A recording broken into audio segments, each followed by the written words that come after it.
Nun is just one of those iconic movie monsters. You see her on a poster and you see a little bit of throwback to Dracula, a little bit of Nosferatu. She's so timeless and has such an iconic look.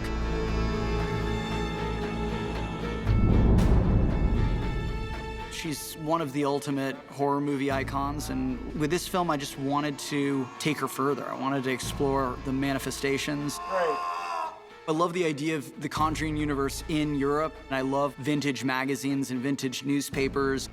Nothing is more like a relic of the past than a newsstand. And I was like, I'm sure we could do something with that. Demons are masters of deceit and take any form. I think that that's one of the things that's most exciting about these movies is it's really limited only by your imagination and whatever you can make to be the scariest. But a lot of it came from just photographic research, just digging into a whole bunch of pictures from both France and Spain in the 1950s. And I kept on seeing these old vintage newsstands, and I just loved it. It's hard to commit to practical effects. There's so many well-meaning discussions about should this be a CG creature. And I really feel like audiences feel it when they see it. We're gonna do a couple passes with wind, without wind. The big thing that I wanted to do was just make it as real as we could get.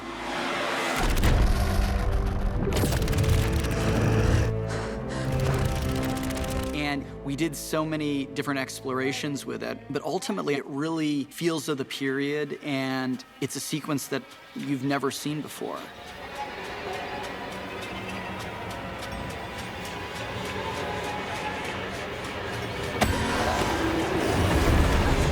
Cool. Reset.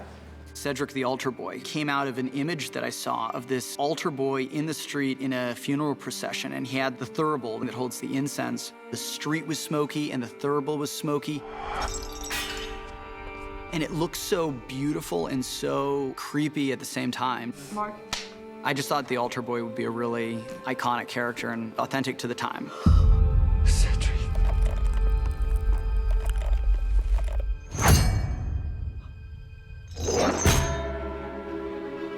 Valak takes many forms, and the demon goat is one of them. Demon goats, oh my God. Listen, you like to be freaked out. You like creepy things.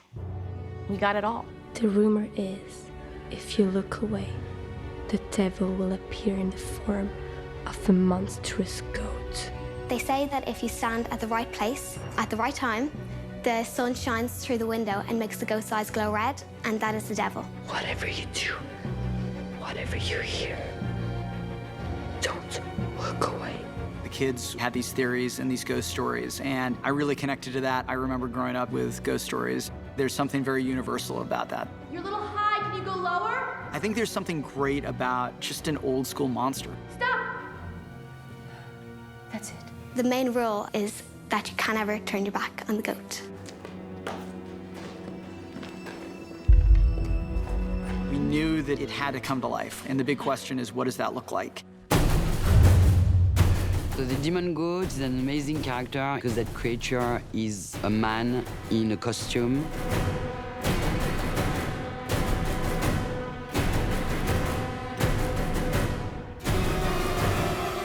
What the hell? My name is Aaron John North. I'm playing the demon goat. AJ, if you close your eyes, could you feel the light on you? I almost wonder if you kind of like, yeah, like that. That's good. I wanted something that was absolutely practical effects and as real as we could get. Welcome to the Goat Makeover. It's created by the wonderful FX team with Guillaume and Fred. The face, it's made up of many composite parts so that I can articulate my mouth, I can move my eyebrows.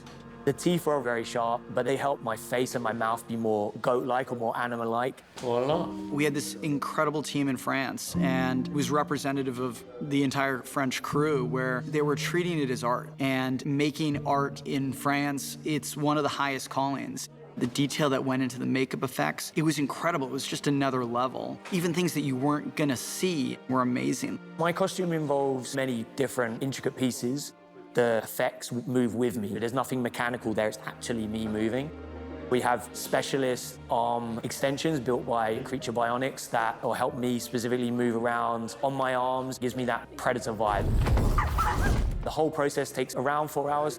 Probably 5% of the image is digitally enhanced, but everything that you're seeing there is a real actor. AJ is an incredible creature performer and has incredible endurance. He was running for days in this goat contraption. Michael and I explored a lot of the different animalistic movements in the running and in the creeping so that we could really bring that fear into the movement. Kind of great because it's like you really are camouflaged. Okay, here we go, guys. The reason I want to do it practical, honestly, it's just more fun having it on set. When you see it and it's moving through the shadows, you know when you're getting scared, then people are going to get scared. When the kids are seeing it, they're getting terrified. It helps the performances. When you've got the tangibility of something really there, you believe it can exist. I feel like keeping it real, audiences feel the difference. Directing movies is such a privilege. Great, reset. I was so lucky to get to work with these amazing craftspeople and these incredibly unique sequences and moments and scares and demonic forms that we haven't seen before.